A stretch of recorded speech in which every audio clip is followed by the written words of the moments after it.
ನಮಸ್ಕಾರ. ಎಲ್ಲರೂ ಹೇಗಿದ್ದೀರಾ? ಎಲ್ಲರೂ ಚೆನ್ನಾಗಿದ್ದೀರಾ ಅಂತ ಅನ್ಕೋತೀನಿ. ಸೊ ಇವತ್ತು ನನ್ನ ವ್ಲಾಗ್ ಯಾವುದ್ರ ಬಗ್ಗೆ ಇರುತ್ತೆ ಅಂತಂದರೆ, ಇವತ್ತು ನಮ್ಮ ಉತ್ತರ ಕರ್ನಾಟಕ ಸ್ಪೆಷಲ್ ಅಡುಗೆ ನಾನು ಮಾಡ್ತಾ ಇದ್ದೀನಿ. ಸೊ ತುಂಬ ಟೇಸ್ಟಿ ಆಗಿರುತ್ತೆ, ಹಾಗೆ ತುಂಬ ಹೆಲ್ದಿ ಕೂಡ ಆಗಿರುತ್ತೆ. ಹೇಗೆ ನಾನು ಮಾಡ್ತೀನಿ, ಏನೆಲ್ಲ ಇಂಗ್ರೀಡಿಯೆಂಟ್ ಯೂಸ್ ಮಾಡ್ತೀನಿ, ಸ್ಟೆಪ್ ಬೈ ಸ್ಟೆಪ್ ಈ ವಿಡಿಯೋದಲ್ಲಿ ನಿಮಗೆ ತೋರಿಸ್ತಾ ಹೋಗ್ತೀನಿ. ಹಾಗೆ ಯಾರೆಲ್ಲ ಹೊಸದಾಗಿ ನನ್ನ ಚಾನಲ್ ನೋಡ್ತೀರಾ, ಪ್ಲೀಸ್ ನನ್ನ ಚಾನಲ್ನ ಸಬ್ಸ್ಕ್ರೈಬ್ ಮಾಡಿ, ಪಕ್ಕದಲ್ಲಿರೋ ಬೆಲ್ ಬಟನ್ನ ಕ್ಲಿಕ್ ಮಾಡಿ. ಪಕ್ಕದಲ್ಲಿರೋ ಬೆಲ್ ಬಟನ್ನ ಕ್ಲಿಕ್ ಮಾಡೋದ್ರಿಂದ ಯಾವುದೇ ನಾವು ವಿಡಿಯೋ ಹಾಕಿದ್ರೆ ಫಸ್ಟ್ ನೋಟಿಫಿಕೇಶನ್ ನಿಮಗೆ ಬರುತ್ತೆ. ಸೊ ಹಾಗೆ ಲೈಕ್ ಮಾಡಿ, ಶೇರ್ ಮಾಡಿ. ಸೊ ಬನ್ನಿ ಬೇಗ ಬೇಗ ಸ್ಟಾರ್ಟ್ ಮಾಡೋಣ. ಆಮೇಲೆ ಇವತ್ತೇನಪ್ಪ ಅಂತಂದರೆ, ಇವತ್ತು ನನಗೆ ಹೆಸರಿಗಷ್ಟೇ ರಜಾ, ಬಟ್ ತುಂಬ ಕೆಲಸಗಳಿರುತ್ತೆ. ಡೈಲಿ ಕೆಲಸಗಳಕ್ಕಿಂತ ಇವತ್ತು ಮನೇಲಿ ತುಂಬ ಕೆಲಸ ಇರುತ್ತೆ. ಸೊ ಒಂದೊಂದಾಗಿ ನಾನು ಮಾಡ್ತಾ ಹೋಗ್ಬೇಕು, ಅಷ್ಟರಲ್ಲಿ ಸಾಯಂಕಾಲನೇ ಕಳೆದು ಹೋಗುತ್ತೆ. ಸೊ ಫಸ್ಟಿಗೆ ನಾನು ಇವಾಗ ಅಡುಗೆ ಮಾಡ್ಕೋತಾ ಇದ್ದೀನಿ. ಸೊ ಹೇಗೆ ಮಾಡ್ಕೋತೀನಿ ಅಂತ ನಿಮಗೆ ತೋರಿಸ್ತಾ ಇರ್ತೀನಿ, ಬನ್ನಿ.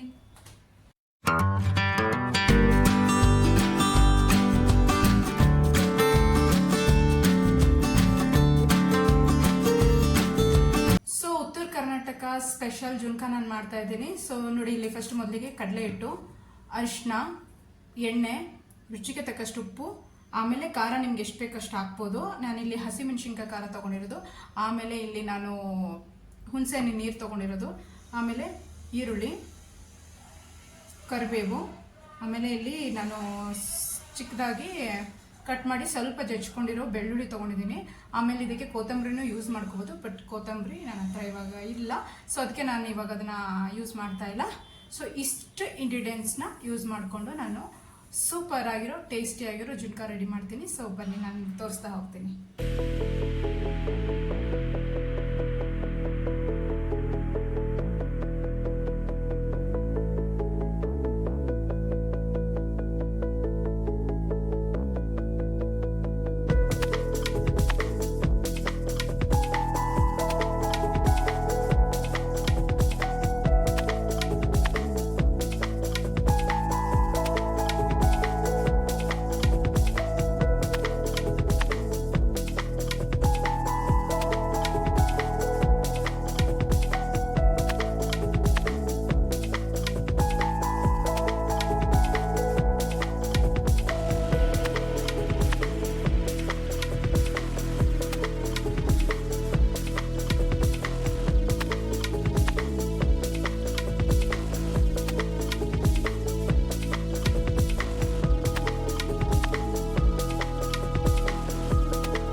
ಇದು ಆಲ್ಮೋಸ್ಟ್ ಒಂದು ಕುದಿ ಕುದ್ದಾದ್ಮೇಲೆ ಹುಣಸೆಹಣ್ಣು ರಸ ಹಾಕಬೇಕು.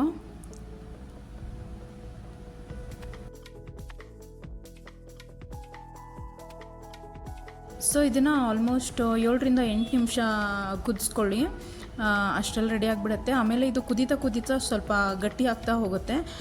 ನಿಮಗೆ ನೋಡಿ, ನಿಮಗೆ ಬೇಕಂದರೆ ಸ್ವಲ್ಪ ನೀರು ಆ್ಯಡ್ ಮಾಡ್ಕೋಬೋದು. ನಿಮಗೆ ಸ್ವಲ್ಪ ಗಟ್ಟಿ ಬೇಕಂತಂದರೆ ಅಂದರೆ ನಿಮ್ಮ ಕನ್ಸಿಸ್ಟೆನ್ಸಿ ನೋಡಿ, ಹೇಗೆ ನಿಮಗೆ ತೆಳು ಬೇಕಾ ಅಥವಾ ಗಟ್ಟಿ ಬೇಕಾ ಅದ್ರ ಪ್ರಕಾರ ನೀವು ನೀರನ್ನ ಆ್ಯಡ್ ಮಾಡ್ಕೋಬೋದು. ನೋಡಿ, ಆಲ್ಮೋಸ್ಟ್ ರೆಡಿ ಆಯಿತು ಜುನ್ಕ. ಉತ್ತರ ಕರ್ನಾಟಕ ಸ್ಪೆಷಲ್ ಜುನ್ಕ ರೆಡಿ ಆಯಿತು. ಸೊ ನಾನಿಲ್ಲಿ ರೊಟ್ಟಿಗೆ ಜಿಗಿ ಹಾಕೋಕ್ಕೆ ನೀರನ್ನ ಬಿಸಿ ಮಾಡ್ಕೋತಾ ಇದ್ದೀನಿ. ಸೊ ಇವಾಗ ಇನ್ನೇನು ರೊಟ್ಟಿ ಸ್ಟಾರ್ಟ್ ಮಾಡ್ಬೇಕು ನಾನು. ನೋಡಿ, ಈ ಥರ ಇದು ಜೋಳದ ಹಿಟ್ಟು, ಈ ಥರ ಮಧ್ಯದಲ್ಲಿ ಈ ಥರ ಸರ್ಕಲ್ ಥರ ಮಾಡಿಬಿಟ್ಟು ಅದರಲ್ಲಿ ನಾನಿವಾಗ ಬಿಸಿನೀರು ಮಾಡ್ಕೊಂಡಲ್ಲ, ಆ ಬಿಸಿನೀರನ್ನ ಹಾಕಬೇಕು.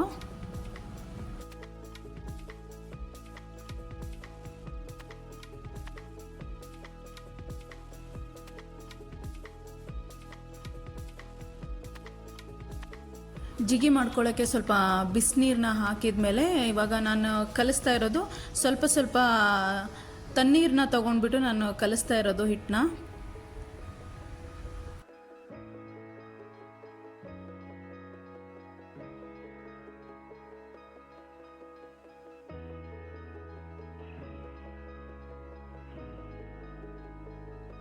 ಇಲ್ಲಿ ನಾನು ಸ್ವಲ್ಪ ಜೋಳದ ಹಿಟ್ಟು ತೊಗೊಂಡಿದ್ದೀನಿ, ಆಮೇಲೆ ಸ್ವಲ್ಪ ನೀರು, ಆಮೇಲೆ ಒಂದು ಕಾಟನ್ ಬಟ್ಟೆ, ಒಂದು ಚಿಕ್ಕದಾದ ಕಾಟನ್ ಬಟ್ಟೆ ತೊಗೊಂಡಿದ್ದೀನಿ. ಅಂದರೆ ರೊಟ್ಟಿ ತಟ್ಟಿದ ಮೇಲೆ ಹಂಚಲ್ಲಿ ಹಾಕ್ತೀವಲ್ವ, ಆವಾಗೆ ಈ ನೀರಿಂದ, ಕಾಟನ್ ಬಟ್ಟೆಯಿಂದ ಸ್ವಲ್ಪ ಅದಕ್ಕೆ ನೀರು ಹಚ್ಚಬೇಕು.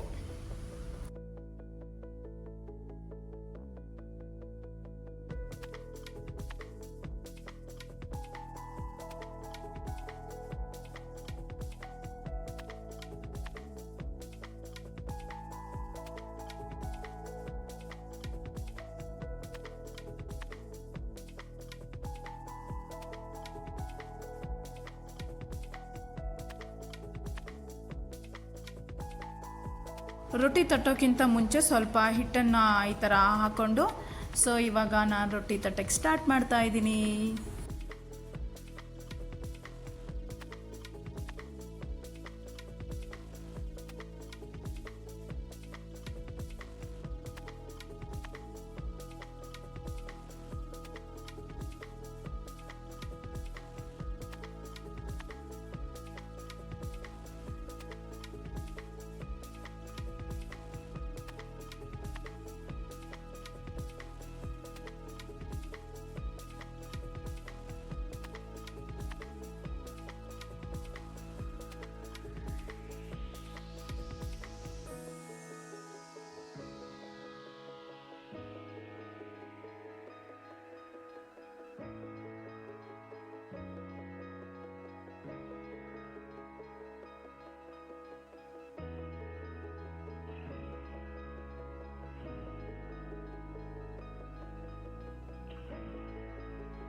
ನೋಡಿ ಫ್ರೆಂಡ್ಸ್, ಹಂಚ ಮೇಲೆ ರೊಟ್ಟಿ ಹಾಕಿದ ಮೇಲೆ ಅದೇ ಹೇಳಿದ್ನಲ್ಲ, ಒಂದು ಕಾಟನ್ ಬಟ್ಟೆಯಿಂದ ಅದನ್ನು ಸ್ವಲ್ಪ ನೀರಲ್ಲದ್ದಿ ಈ ಥರ ರೊಟ್ಟಿಗೆ ನೀರು ಹಚ್ಚಬೇಕು.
ಫ್ರೆಂಡ್ಸ್ ನೋಡಿ, ಆ ಒಂದು 4 ರೊಟ್ಟಿ ಮಾಡೋದ್ರಲ್ಲಿ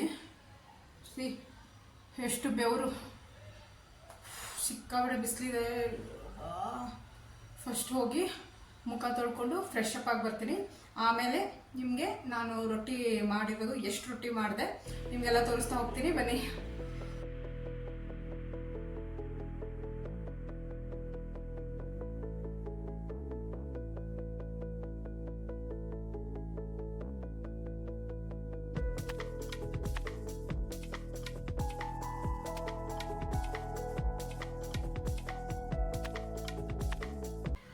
ಸೊ ಫ್ರೆಂಡ್ಸ್, ಆಲ್ರೆಡಿ ಊಟ ಸ್ಟಾರ್ಟ್ ಮಾಡಿಬಿಟ್ಟೆ. ಆಲ್ರೆಡಿ ಒಂದು ತಿಂದ್ಬಿಟ್ಟೆ ನಾನು. ತುಂಬ ಹೊಟ್ಟೆ ಇಷ್ಟವಾಗಿತ್ತು ಟೇಸ್ಟ್ ನೋಡೋಕ್ಕೆ.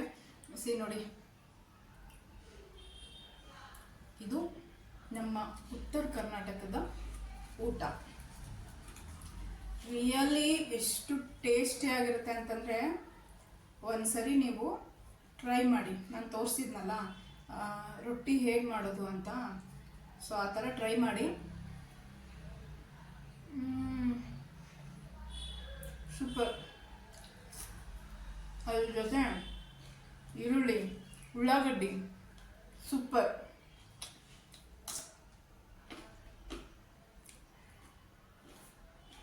ಇನ್ನೊಂದೇನಂತಂದರೆ ಇಲ್ಲಿ ನಾನು ಮೆಣಸಿನ್ಕಾಯಿ ತೊಗೊಂಡಿದ್ದೀನಿ. ಓಕೆ, ಬಟ್ ಖಾರ ಇಲ್ಲ ಇದು. ಓಕೆನಾ? ಆಮೇಲೆ ಊಟದ ಜೊತೆ ಈ ಥರ ಅಟ್ಲೀಸ್ಟ್ ಒಂದು ಖಾರ ಇರೋದು, ತುಂಬ ಖಾರ ಇದೆ ತಿನ್ನಬೇಡಿ. ಅಂದರೆ ನಿಮಗೆ ಖಾರ ತಿನ್ಬೇಕಾದ್ರೂ ತಿನ್ನಿರಿ, ಪರವಾಗಿಲ್ಲ. ಬಟ್ ಖಾರ ಇಲ್ಲದು ಒಂದು ಮೆಣಸಿನ್ಕಾಯಿ ತಿಂದರೆ ನಿಮಗೆ ಡೈಜೆಷನ್ ಚೆನ್ನಾಗುತ್ತೆ, ಡೈಜೆಷನ್ಗೆ ಹೆಲ್ಪ್ ಮಾಡುತ್ತೆ ಈ ಥರ ಊಟದಲ್ಲಿ ಒಂದು ಹಸಿ ಮೆಣಸಿನ್ಕಾಯಿ ತಿನ್ನೋದ್ರಿಂದ. ಓಕೆ, ಆಮೇಲೆ ಇದು ನಾನು ಜುನ್ಕ ಹೇಳಿದ್ನಲ್ವಾ, ಜುನ್ಕ ತುಂಬ ಸೂಪರಾಗಿದೆ. ನಾನು ಆ್ಯಕ್ಚುಲಿ ಇದು ನನಗೆ ಫೇವ್ರೆಟ್ ಜುನ್ಕ. ಆಮೇಲೆ ನಮ್ಮ ಸೈಡು ಜುನ್ಕದ ವಡೆ ಅಂತ ಮಾಡ್ತಾರೆ. ಅದು ಹೆಸರು ಕಾಳು ಇರುತ್ತಲ್ವ, ಅದ್ರ ಹಿಟ್ಟಿಂದ ಮಾಡ್ತಾರೆ. ಆ್ಯಕ್ಚುಲಿ ಇದು ಜುನ್ಕನೂ ಹೆಸರು ಕಾಳು ಹಿಟ್ಟಿಂದನೇ ಮಾಡ್ತಾರೆ. ಅದೇ ತುಂಬ ಟೇಸ್ಟಾಗಿ ಬರುತ್ತೆ. ಬಟ್ ಇದು ತುಂಬ ಟೇಸ್ಟಾಗಿ ಬರುತ್ತೆ. ನನ್ನ ಹತ್ರ ಇವಾಗ ಹೆಸರು ಕಾಳು ಹಿಟ್ಟು ಇರಲಿಲ್ಲ. ಅದಕ್ಕೆ ನಾನು ಕಡಲೆ ಹಿಟ್ಟು ಯೂಸ್ ಮಾಡ್ಕೊಂಡು ಮಾಡಿದ್ದೀನಿ. ಕಡಲೆ ಹಿಟ್ಟು ಯೂಸ್ ಮಾಡಿಕೊಂಡು ಮಾಡ್ಬೋದು ನೀವು, ತುಂಬ ಟೇಸ್ಟಾಗಿ ಬರುತ್ತೆ. ಆಮೇಲೆ ಏನಂದರೆ ಕಡಲೆ ಹಿಟ್ಟು ಅದು ಕುದೀತಾ ಸ್ವಲ್ಪ ಗಟ್ಟಿ ಥಿಕ್ನೆಸ್ ಬರುತ್ತೆ. ಸೊ ನಿಮಗೆ ತುಂಬ ತೆಳು ಬೇಕಂತಂದರೆ ನೀವು ಜಾಸ್ತಿ ನೀರು ಹಾಕ್ಕೊಂಡು ಮಾಡ್ಕೊಳ್ಳಿ. ತೆಳುವಾಗಿ ಒಂಥರ ಸಾಂಬಾರು ಕನ್ಸಿಸ್ಟೆನ್ಸಿ ಇರುತ್ತಲ್ವ, ಆ ಥರ ಬರುತ್ತೆ ನಿಮಗೆ. ಓಕೆನಾ? ಇದು ನಾನು ಸ್ವಲ್ಪ ಗಟ್ಟಿನೇ ಮಾಡ್ಕೊಂಡಿರೋದು, ಅಂದರೆ ತುಂಬ ಗಟ್ಟಿ ಅಲ್ಲ, ಸ್ವಲ್ಪ ಮೀಡಿಯಮ್ ಆಗಿ ಗಟ್ಟಿ ಮಾಡ್ಕೊಂಡಿರೋದು. ನೀವು ಬೇಕಂದರೆ ರೈಸ್ ಜೊತೆನೂ ತಿನ್ಬೋದು, ರೈಸಲ್ಲಿ ಕಲಿಸ್ಕೊಂಡು ತಿನ್ಬೋದು, ತುಂಬ ಟೇಸ್ಟಾಗಿರುತ್ತೆ. ಆಮೇಲೆ ಇನ್ನೊಂದೇನಪ್ಪ ಅಂದರೆ, ನಾನು ಜೋಳದ್ದು ಹೇಳ್ತಾ ಇದ್ದೆ. ಜೋಳ ನಾವು ಡೈಲಿ ಯಾಕೆ ನಮ್ಮ ಊಟದಲ್ಲಿ ಅದನ್ನು ಇನ್ಕ್ಲೂಡ್ ಮಾಡ್ಕೋಬೇಕು ಅಂತಂದರೆ, ಜೋಳ ಒಂದು ತುಂಬ ನ್ಯೂಟ್ರಿಯೆಂಟ್ ಇರೋ ಕಾಳು ಜೋಳ. ಓಕೆ, ಅದು ನಮಗೆ ವೇಟ್ ಮ್ಯಾನೇಜ್ಮೆಂಟಲ್ಲಿ ಹೆಲ್ಪ್ ಮಾಡುತ್ತೆ. ಆಮೇಲೆ ಶುಗರ್ ಲೆವೆಲ್ ಬ್ಯಾಲೆನ್ಸ್ ಮಾಡುತ್ತೆ. ಅಂದರೆ ಡಯಾಬಿಟಿಸ್ ಅವರು ಜೋಳ ಇನ್ಕ್ಲೂಡ್ ಮಾಡಿಕೊಂಡ್ರೆ ತುಂಬ ಒಳ್ಳೆಯದು. ಹಾಗೆ ಇನ್ನೊಂದೇನಪ್ಪ ಅಂದರೆ ಬೋನ್ಸು, ಮೂಳೆಗಳಿಗೆ ಸ್ಟ್ರೆಂತನ್ನು ಕೊಡುತ್ತೆ, ಅಂದರೆ ಸ್ಟ್ರೆಂತ್ ಮಾಡುತ್ತೆ ಮೂಳೆಗಳಿಗೆ, ಅಂದರೆ ಬೋನ್ಸು. ಓಕೆ, ಅಷ್ಟೇ ಅಲ್ಲದೆ ನಮ್ಮ ಹಾರ್ಟು ಕೂಡ ತುಂಬ ಒಳ್ಳೆಯದು ಜೋಳ. ತುಂಬ ಬೆನಿಫಿಟ್ ಇದೆ. ನಾನೊಂದು ಇಮೇಜ್ ಹಾಕ್ತೀನಿ, ಓಕೆನಾ? ನಿಮ್ಗೆ ಅದರಲ್ಲಿ ಗೊತ್ತಾಗುತ್ತೆ ಜೋಳದ್ದು ಬೆನಿಫಿಟ್ ಏನೇನು ಅಂತ. ಮತ್ತು ಇದು ಎನರ್ಜಿ ಫುಡ್ಡು, ತುಂಬ ಟೇಸ್ಟಾಗಿದೆ. ಸೊ ಮನೇಲಿ ನೀವು ಟ್ರೈ ಮಾಡ್ಕೊಂಡು ತಿನ್ನಿ. ಆಮೇಲೆ ಇನ್ನೊಂದೇನಪ್ಪ ಅಂತಂದರೆ, ಮುಂಚೆ ನಾನು ಜಾಸ್ತಿ ರೊಟ್ಟಿ ತಿಂತಾ ಇರಲಿಲ್ಲ. ಓಕೆ, ನಮ್ಮ ಮಮ್ಮಿಗೆ ಏನು ಹೇಳ್ತಿದ್ದೆ, ಇಲ್ಲ ನಾನು ತಿನ್ನಲ್ಲ, ಗಂಟ್ಲಲ್ಲಿ ಸಿಕ್ಕಾಕೊಳ್ಳುತ್ತೆ ಅದು ಅಂತ ಹೇಳ್ತಿದ್ದೆ. ಓಕೆನಾ? ಆಮೇಲೆ ಯಾವಾಗ ಇದು ರೊಟ್ಟಿ ಬೆಲೆ ಯಾವಾಗ ಗೊತ್ತಾಗಿತ್ತು ಗೊತ್ತಾ ನನಗೆ? ನಾನು ಬೆಂಗಳೂರಿಗೆ ಬಂದೆ. ಬೆಂಗಳೂರಿಗೆ ಬಂದಮೇಲೆ ಸ್ವಲ್ಪ ಅಂದರೆ ಜಾಬ್ ಪರ್ಪಸ್ಸಿಗೆ ಬಂದೆ. ಸ್ವಲ್ಪ ದಿನ ಪಿ ಜಿಯಲ್ಲಿದ್ದೆ ನಾನು. ಓಕೆ, ಪಿ ಜಿಯಲ್ಲಿದ್ದಾಗ ಅಲ್ಲಿ ಕೊಡೋ ಫುಡ್ಡು ದೇವ್ರಿಗೆ ಪ್ರೀತಿ ಆಗಬೇಕು, ಅದಲ್ಲಿ ಕೊಡೋ ಫುಡ್ಡು. ಓಕೆನಾ? ಬಟ್ ಪಿ ಜಿ ತುಂಬ ಹೈಜೀನ್ ಆಗಿತ್ತು. ಬಟ್ ಫುಡ್ ವಿಚಾರಕ್ಕೆ ಬಂದರೆ ರಿಯಲಿ ಪ್ರತಿ ತುತ್ತು ನಾನು ಕಣ್ಣೀರು ಹಾಕೊಂಡು ತಿಂತಿದ್ದೆ. ಓಕೆನಾ? ಅಂದರೆ ಊರಲ್ಲಿದ್ದಾಗ ನಾವು ಸ್ವಲ್ಪ ತೋರಿಸ್ತೇವಲ್ಲ ಮನೆ ಫುಡ್ ಅಂದರೆ ನಂಗೆ ಅದು ಬೇಡ ಇದು ಬೇಡ ಅಂತ ಹೇಳ್ತೇವಲ್ಲ. ಯಾವಾಗ ನಾನು ಪಿ ಜಿಗೆ ಬಂದೆ ಆವಾಗ ನನಗೆ ನಿಜವಾಗ್ಲೂ ಮನೆ ಊಟದ ಬೆಲೆ ಗೊತ್ತಾಗಿತ್ತು. ಓಕೆನಾ? ಅಲ್ಲಿ ಅಂದರೆ ಮಾಮೂಲಿ ಬೆಂಗಳೂರು ಸೈಡೆಲ್ಲ ಬೆಳಗ್ಗೆ ಬ್ರೇಕ್ಫಾಸ್ಟಿಗೆ ರೈಸ್ ಐಟಮಿಂದನೇ ಸ್ಟಾರ್ಟ್ ಆಗುತ್ತೆ. ಓಕೆನಾ? ಬಟ್ ನಮ್ಮ ಸೈಡು ಅಂದರೆ ನಾರ್ಮಲಿ ಉತ್ತರ ಕರ್ನಾಟಕ ಸೈಡು ನಾವು ರೈಸು ಜಸ್ಟು ಊಟಕ್ಕೆ ಮಾತ್ರ ನಾವು, ಅಂದರೆ ಊಟ ಅಂತಂದರೆ ಇವಾಗ ಲಂಚು ಅಥವಾ ಡಿನ್ನರು, ಆವಾಗಷ್ಟೇ ನಾವು ರೈಸ್ ಐಟಮ್ಸ್ನ ನಾವು ಯೂಸ್ ಮಾಡೋದು. ನಾರ್ಮಲಿ ಬ್ರೇಕ್ಫಾಸ್ಟಿಗೆಲ್ಲ ನಾವು ಈ ಥರ ಬಾತ್ಗಳು, ರೈಸ್ ಬಾತು, ಪುಳಿಯೋಗರೆ ಅದೆಲ್ಲ ನಾವು ತಿನ್ನೋದೇ ಇಲ್ಲ ಬೆಳಗ್ಗೆ ಟೈಮ್. ಓಕೆ, ನಾನು ನಂದು ಪಿ ಜಿ ಸ್ಟೋರಿ ಹೇಳ್ತಾ ಇದ್ದೆ. ಆ್ಯಕ್ಚುಲಿ ಅದು ಸ್ಟ್ಯಾಂಡ್ ಹಂಗೆ ಮುಂದೆ ಒಂದು ಮೊಬೈಲು ಬೀಳ್ತಾ ಇತ್ತು, ಅದಕ್ಕೆ ಸ್ವಲ್ಪ ವಿಡಿಯೋ ಅಲ್ಲಿಗೆ ಕಟ್ಟಾಯಿತು. ಸೊ ಏನಂತಂದರೆ ಬೆಳಗ್ಗೆನೇ ರೈಸ್ ಐಟಮ್ಸ್ ಕೊಡ್ತಾಯಿದ್ರು ನನಗೆ. ತುಂಬ ಅಂದರೆ ನಾವು ಆ್ಯಕ್ಚುಲಿ ಬೆಳಗ್ಗೆ ರೈಸ್, ಅದೇ ಹೇಳಿದ್ನಲ್ಲ, ಊಟದ ಟೈಮಲ್ಲಿ ಅಷ್ಟೇ. ಅಂದರೆ ಊಟ ಅಂದರೆ ಲಂಚು ಮತ್ತೆಲ್ಲ ಡಿನ್ನರ್ಗೆ ನಾವು ರೈಸನ್ನು ನಾವು ಬಳಸ್ತೀವಿ. ಇಲ್ಲ ಅಂತಂದರೆ ನಾರ್ಮಲಿ ಇಡ್ಲಿ, ದೋಸೆ, ಉಪ್ಪಿಟ್ಟು, ಅವಲಕ್ಕಿ, ಆಮೇಲೆ ರೊಟ್ಟಿ, ಚಪಾತಿ, ಇದನ್ನು ಬ್ರೇಕ್ಫಾಸ್ಟಿಗೆ ನಾವು ತಿಂತೀವಿ. ಓಕೆನಾ? ಆಮೇಲೆ ನನಗೆ ಅಷ್ಟು ನಾಲೆಜ್ ಇರಲಿಲ್ಲ. ಲೈಕ್ ಏನಂತಂದರೆ ಇವಾಗ ಫುಡ್ಡು ಮುಂಚೆ ಎಲ್ಲ ಏನಾದ್ರು ಯಾವ್ದು ಇಷ್ಟ ಆಗುತ್ತೆ ಅಂತ ತಿಂದುಬಿಡ್ತಿದ್ದೆ. ಓಕೆನಾ? ಬಟ್ ಇವಾಗ ಹಾಗಲ್ಲ. ಒಂದು ಯಾವುದೇ ಒಂದು ಫುಡ್ ಇದ್ರೂ ಅದು ಏನು ನಮಗೆ ಬೆನಿಫಿಟ್ಟು,